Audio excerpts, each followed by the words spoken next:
नहीं करते, प्लीज जरा देखें। तो सैंडविच थ्योरम क्या था कि let up suppose that we have three functions, that is if of x is greater or equal to g of x and if of x is less than or equal to h of x, then and that limit of x tends to c g of x and limit of x tends to c h of x, ये दोनों बराबर है और ये बराबर है किसी खास वैल्यू l के। l का मतलब या 2 है या 3 है या 4 है या 5 है। तो फिर जो दरमियान वाला फंक्शन होगा उसकी भी लिमिट यही ही होगी। और जल्दी से डायरेक्टली हम इसके जो एक एक आसान सा एग्जांपल है उस पर आते हैं, फिर आपको मैं बताता हूँ। और ये उसका ग्राफिकल अप्रोच भी है, कोई स्टूडेंट अगर समझना चाहता है। देखो ये जैसे जैसे x टेंड्स टू 0 होगा ना, तो ये येलो लाइन को देखो, जैसे जैसे ये ब्लैक लाइन 0 की तरफ जाएगा ना, इतने यहाँ पर पहुंचेगा, तो ये जो येलो लाइन है, ये देखो ये देखो ये पहुंचेगा 1 की तरफ, देखो ये 1 की तरफ जा रहा है।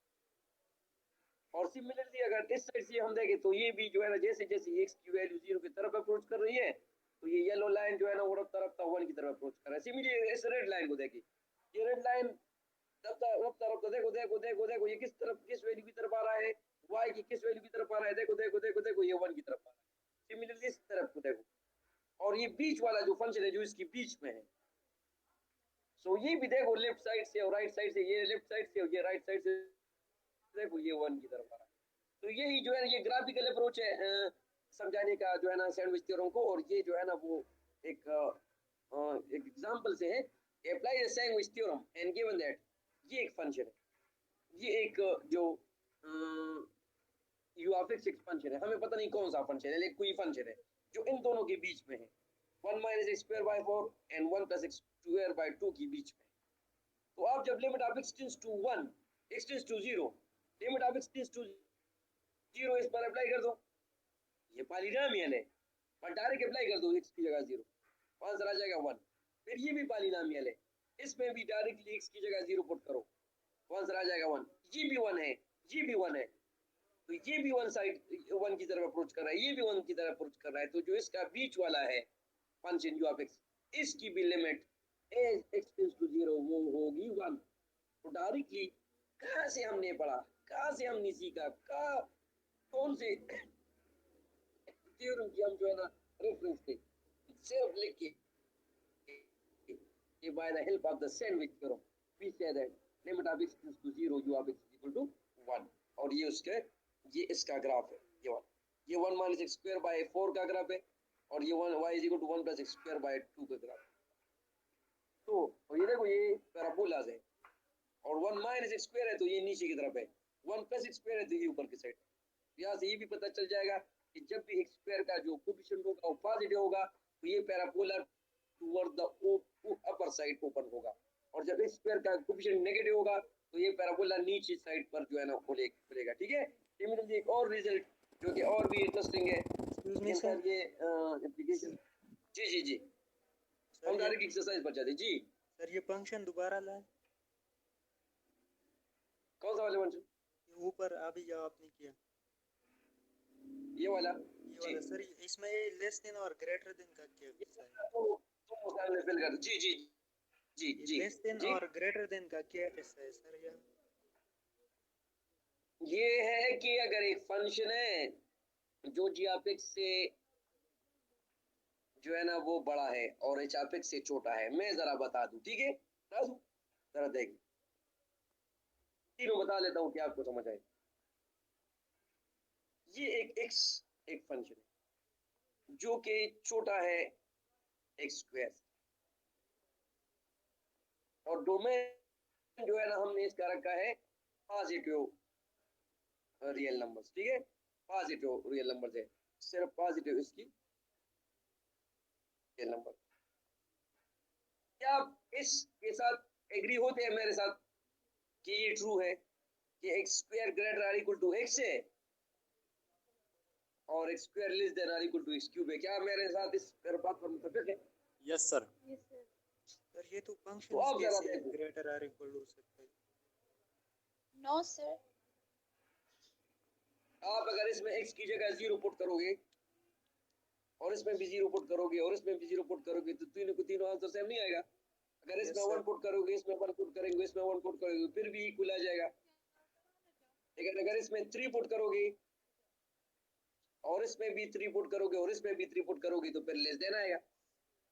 इसमें जरा 3 पुट करो तो 3, इसमें 3 पुट करो तो 9, इसमें 3 पुट करो तो 27। तो 3 is this then 9 and is this then 27, true है ना? ठीक है। Yes, तो sir. तो इस सैंडविच थ्योरम का मतलब ये है सर अगर अगर नेगेटिव आप नंबर पुट कर लें नेगेटिव नंबर, मैंने आपको स्टार्ट में कहा कि हमने इसका जो डोमेन है वो पॉजिटिव नंबर्स रखा है, ठीक है।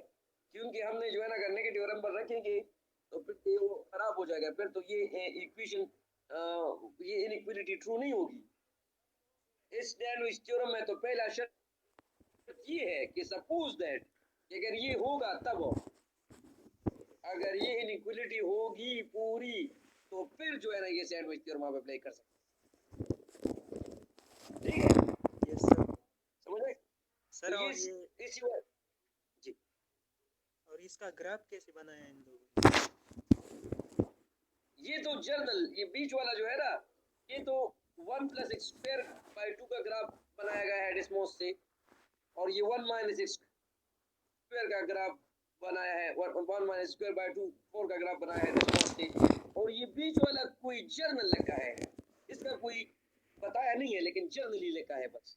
अपनी तरफ से जरूरी नहीं कि आप कोई और अपना बनाए इस तरफ, ठीक है। ये Yes, जर्नल sir. लिखा है हमने।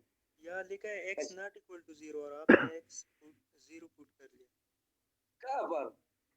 ये फंक्शन की ये लिमिट है ना, लिमिट अप्लाई कर रहे हैं ना, limit of x tends to 0, limit और नॉट इक्वल टू 0 का मतलब इन x टेंड्स टू 0 का क्या मतलब होता है कि ये x बेचारा जो है ना वो 0 की तरफ अप्रोच कर रहा है लेकिन उम्र भर 0 को अटेंड नहीं करेगा। ये तो x की जगह हम जब 0 पुट करते हैं ना ये दरअसल उसकी वो लिमिट मालूम करते हैं, ठीक है। x टेंड्स टू 0 मैं आपको जरा यहाँ पर बता दूं, थोड़ा सा देख, ये तो खैर पहले इसको समझा ले तो फिर उस एग्जांपल को बताता हूँ। देखो लिमिट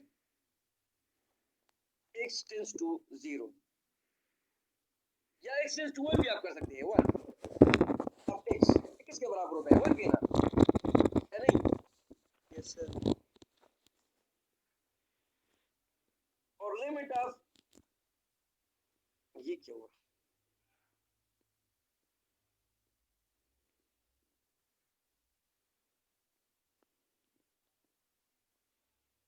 और ये बीच वाला छोड़ दो, ये लास्ट वन लिखो, बीच वाले को छोड़ दो, लास्ट वन लिखो।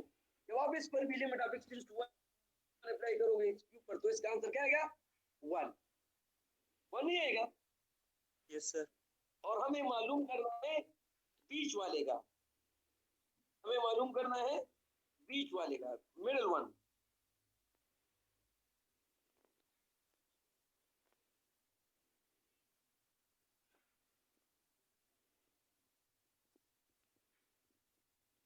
तो इसका हमें मालूम पता नहीं है, तो हमने देखना है सैंडविच थ्योरम की एप्लीकेशन क्या है।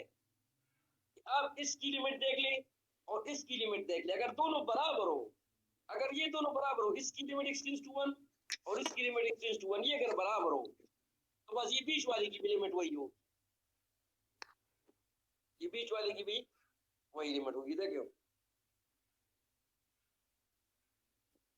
ये बीच वाला जो होगा ये भी यही चीज होगी, बस this is the sandwich theorem. लेकिन अगर देखें, अगर इसको हम मैं इसको देखो सारा जो है ना आपको दोबारा एक कर रहा हूँ, ये इसको मैं मिटाता हूँ और एक और लिख रहा हूँ। अगर इसको हम x की जगह 0 पुट करें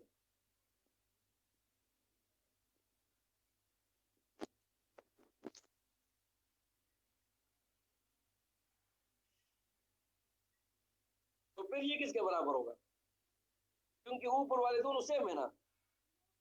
लेकिन अगर आप थोड़ा सा देख ले, एक थोड़ा सा मामूली मामूली टाइम ज्यादा नहीं, 1 मिनट मजीद, फिर मजीद समझ जाए, अगर limit of x tends to 2 हो जाए तो फिर तो ये आंसर 2 आ जाएगा, और अगर ये यहाँ पर 2 हो जाए तो यहाँ पर आंसर 8 आ जाएगा। तो यहाँ पर तो आप ये मालूम करना चाह रहे हैं, तो क्या अभी आप इसके बारे में बता सकते हैं क्या नहीं बता सकते?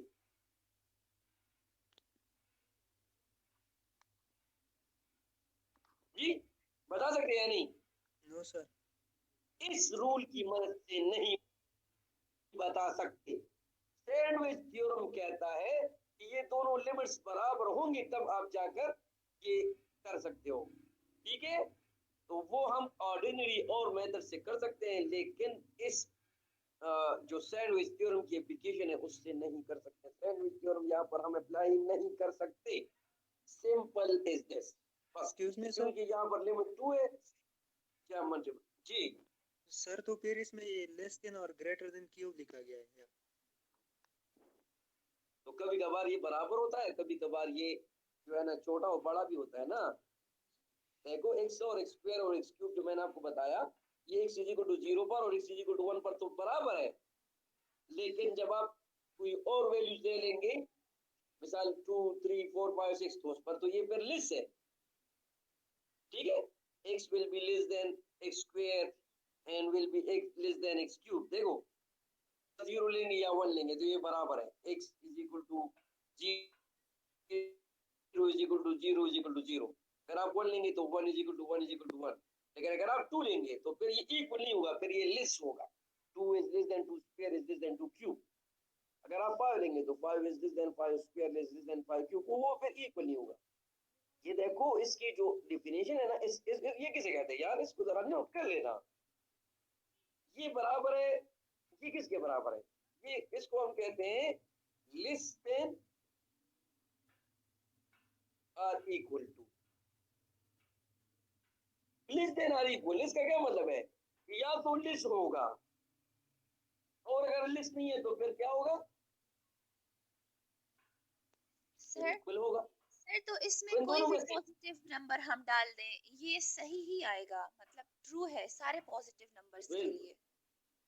बिल्कुल सारे पॉजिटिव के लिए ट्रू होगा। जी। जी ठीक है। हाँ, तो यहाँ पर आगे मैं जरा पढ़ता हूँ और आप इसको खैर थोड़ा सा खुद भी जरा देख लीजिए, फिर आपके साथ ये नोट्स भी शेयर हो जाएंगे। और आज मैं क्लास के बाद डायरेक्टली दोबारा भी आपको इस वाले बुक का जो सोल्यूशन मैनुअल है वो भी सेंड करता हूँ। ठीक है, कि कुछ स्टूडेंट ने एतराज किया है तो मैं आपको वो भी सेंड करता हूँ। फिर इसके बाद जो है ना, अगर अगर एक दो फंक्शन है, एक फंक्शन दूसरे फंक्शन से छोटा है, if x is less than or equal to g of x, जिस तरह ये वाला हमने किया है कि x is less than x square। देखो जरा, अगर इस तीसरे वाले को छोड़ो, x is less than or equal to x square, फिर जब आप इस पर लिमिट अप्लाई करोगे और इस पर लिमिट अप्लाई करोगे तो इसका जो लिमिट होगा वो छोटा वाला होगा और इसका जो लिमिट होगा वो बड़ा वाला होगा, या उसके बराबर भी हो सकता है। तो दिस सिंपल है, जस्ट सिंपल जो है ना theorem. if of x is less than or equal to g of x or all x in some open interval containing c except possibly at x is equal to c। possibly at x is equal to c का क्या मतलब है? कि मैं जैसे ये theorem complete करता हूँ फिर आता हूँ। Excel and the limits of f and g both exist as x approaches c, then this result holds। मतलब अगर आप इस पर लिमिट्स बोथ साइड अप्लाई करोगी तो इससे ये जो ऑर्डर है ये चेंज नहीं होगा, बिल्कुल वही होगा जो पहले था। तो ये पॉसिबली एड का क्या मतलब है? पॉसिबली एड का क्या मतलब है, जरा इसको देख। मिसाल के तौर पर एक लिमिट का क्वेश्चन मैं लिख रहा हूं, limit of x tends to 2 या x टेंड्स टू 1 कर ले।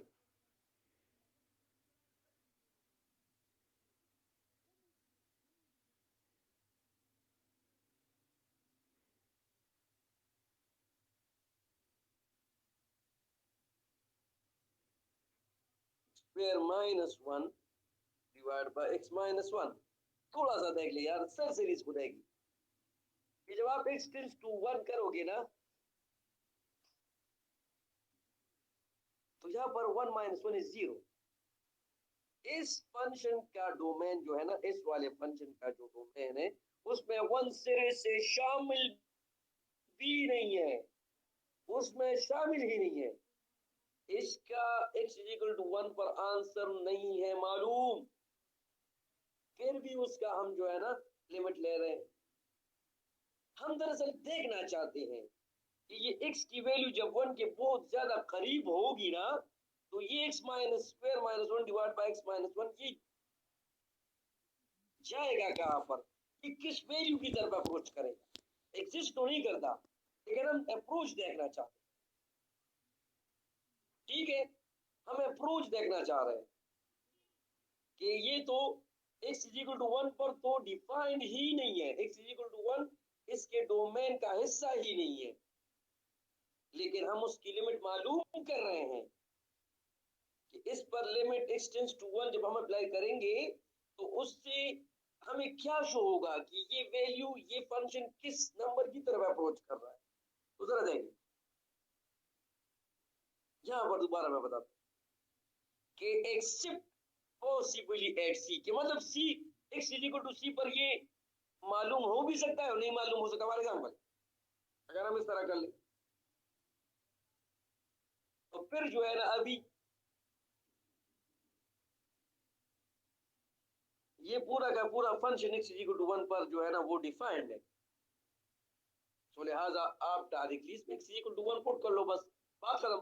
ये ऊपर भी पॉलीनॉम मिले, नीचे भी पॉलीनॉम मिले, इसमें भी x की जगह 1 पुट कर दो, इसकी जगह भी x की जगह 1 पुट कर दो, बस बात खत्म। ये एक थ्योरम है, ऊपर हमने पढ़ा है दूसरा या तीसरा या चौथा थ्योरम। ठीक है, सो यहाँ पर जरा देखिए x टेंड्स टू 1, तो यहाँ पर इस फंक्शन में कभी कभार x इक्वल टू 1 पर वो डिफाइन होगा, कभी कभार x इक्वल टू 1 पर डिफाइन होगा ही नहीं, लेकिन फिर भी हम लिमिट मालूम करेंगे। तो इस वजह से लिखा गया है except possibly at x equal to C. ठीक है, इस सी पर जो है ना या उसका आंसर हो भी सकता है, नहीं भी हो सकता, लेकिन हम जरा उसको मालूम करेंगे। इसके बाद जो क्वेश्चन है एक्सरसाइज में, ये वो एक्सरसाइज है, इसका आप स्क्रीनशॉट ले लें। स्क्रीनशॉट बेहतर है कि आप इसकी स्क्रीनशॉट ले लें, अपने साथ महफूज रखिए। देखिए ये वाला जो क्वेश्चन है ये बहुत गपशप जाना क्वेश्चन है, इस वाले पर मैं आऊंगा। लेकिन देखिए limit of x tends to, मैं जरा इसको थोड़ा सा एक्सटेंड करता हूँ।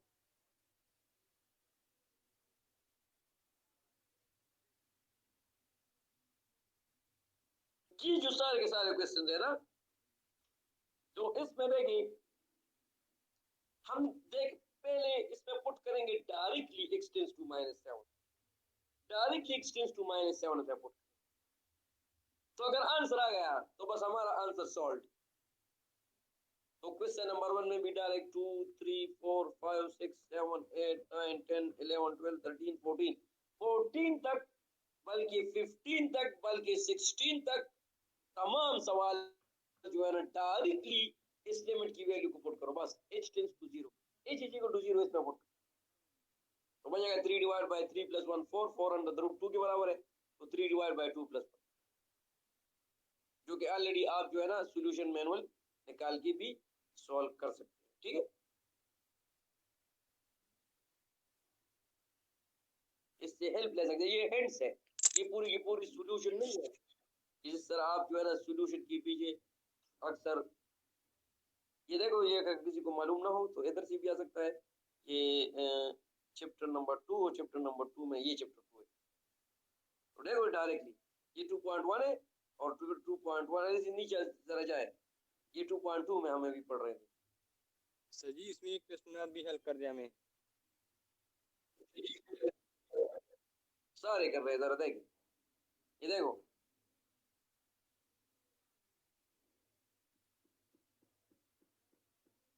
पहले एक्सरसाइज में खोल रहा हूँ ना, ये आपको बता दूं, ये आपको मैं अभी दोबारा सेंड करूंगा।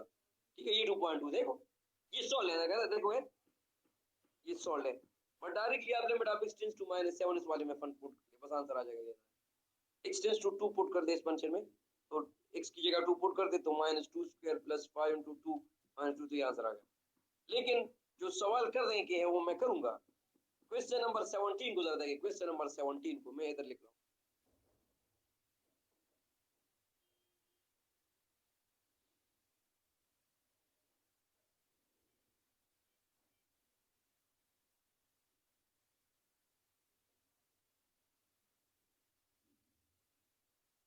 सेवनटीन है, limit of x tends to 0,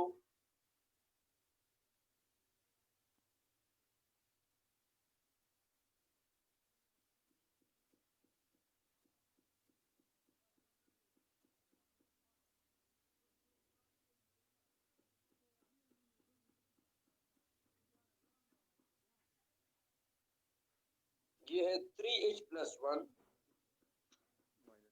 minus 1 divide by h। मैं देख लेता हूँ कि यही है, एक दफा दोबारा देख लेता हूँ। बिल्कुल, बस अभी हम इस किताब को साइड पर कर देंगे और इसको समझें। अभी ये क्वेश्चन, इस क्वेश्चन में हमने पहले क्या करना है, पहले हमने करना है डायरेक्टली h की जगह 0 पुट करना है। लेकिन जब आप 0 को h की जगह डायरेक्टली पुट करेंगे तो आंसर आ जाएगा infinity. Something divide by 0 is infinity. Denominator में 0 आएगा, आप जरा देख लें। एक्सक्यूज तो मी उस सर। वजह से हमने क्या करना है जी। सर इससे तो 0 डिवाइड बाई 0 आता है। 0 डिवाइड बाई 0 इन्फिनिटी के बराबर है। वो इनडिटर्मिनेट फॉर्म है, ठीक है। इंफिनिटी नहीं है लेकिन इनडिटर्मिनेट है, ठीक है। दोनों में क्या हम फर्क है सर? मालूम नहीं करते,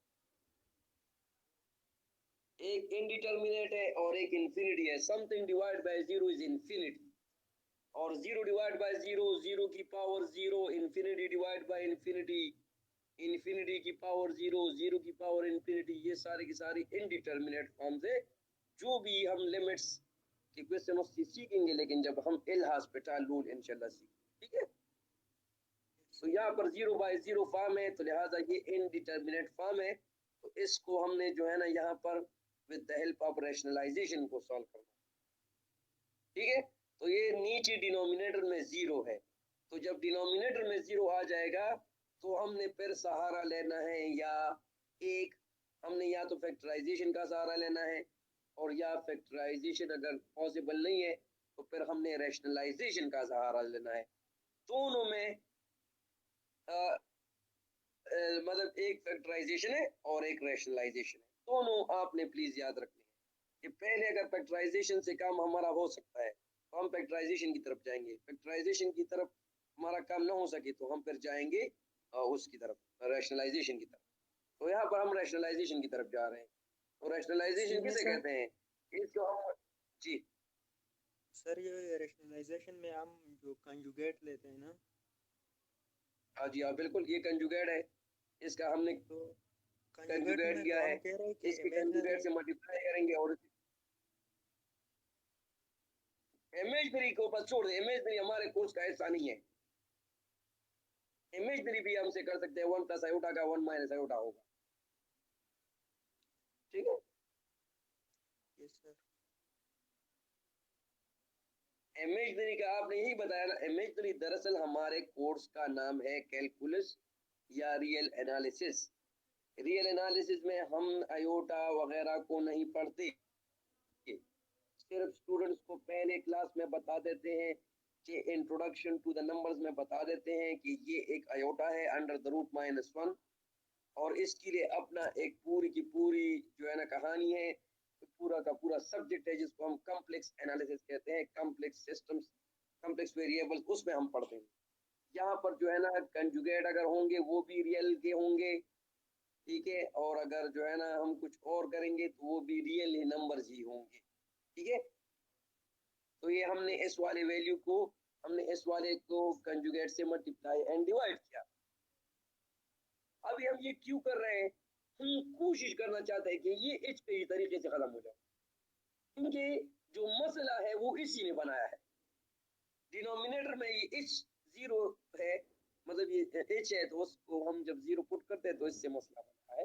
तो इसी को सॉल्व करने के लिए हम क्या करते हैं, हम यही ट्रिक करते हैं कि इसकी कंजुगेट से मल्टीप्लाई एंड डिवाइड करेंगे। तो कोई सवाल बनता है, एक सवाल बनता है, क्योंकि क्या कंजुगेट से अगर हम मल्टीप्लाई एंड डिवाइड करेंगे तो क्या इससे क्वेश्चन को कुछ नुकसान पहुंचेगा या क्या होगा? तो कुछ भी नहीं होता, कुछ भी नहीं होता, क्योंकि ये हम मल्टीप्लिकेशन भी कर रहे हैं और डिवीजन भी कर रहे हैं साइमल्टेनियस, एक ही टाइम पर हम मल्टीप्लिकेशन भी कर रहे हैं और डिवीजन भी कर रहे हैं, तो हम कर सकते हैं, ठीक है। क्योंकि जब आप किसी को 10 रुपए देंगे और दोबारा उससे 10 रुपए लेंगे तो उसको आपने मालदार नहीं किया, ठीक है। उसको आपने जो है ना बेचारे को पहले दे दिया और फिर उससे दोबारा ले लिया। तो ये इसी तरह है कि पहले हमने जो है ना उससे मल्टीप्लिकेशन की और फिर उससे हमने डिवीजन की, तो इससे ये आंसर आ जाए, ये a plus B into m minus B के बराबर है। ठीक है, इस पर तो समझते हैं ना, ये वाला ये जो अभी मैं कर रहा हूँ। Yes sir. अगर इस पर कोई नहीं समझता तो प्लीज जो है ना आप फिर आपस में कुछ स्टूडेंट्स जो आपके टैलेंट स्टूडेंट है माशाल्लाह उससे थोड़ा सा डिस्कशन कर लें। तो यहाँ से देखो ये एक आंसर एक चीज आ गई, इसको फिर थोड़ा सा हम सिंप्लीफाई करते हैं, तो इससे ये जो है ना ये अंडर द रूट ये स्क्वायर रूट आपस में कैंसिल हो जाएगा और ये आंसर आ जाएगा 3h प्लस 1 और ये दूसरे वाले से -1 आंसर आ जाएगा। ये 1 और 1 आपस में ये नीचे वाले इसी तरह होगा और यहाँ पर आप इज इक्वल टू लिख सकते हैं, ये आपकी अपनी मर्जी। ठीक है, ये लिखेंगे, ठीक है,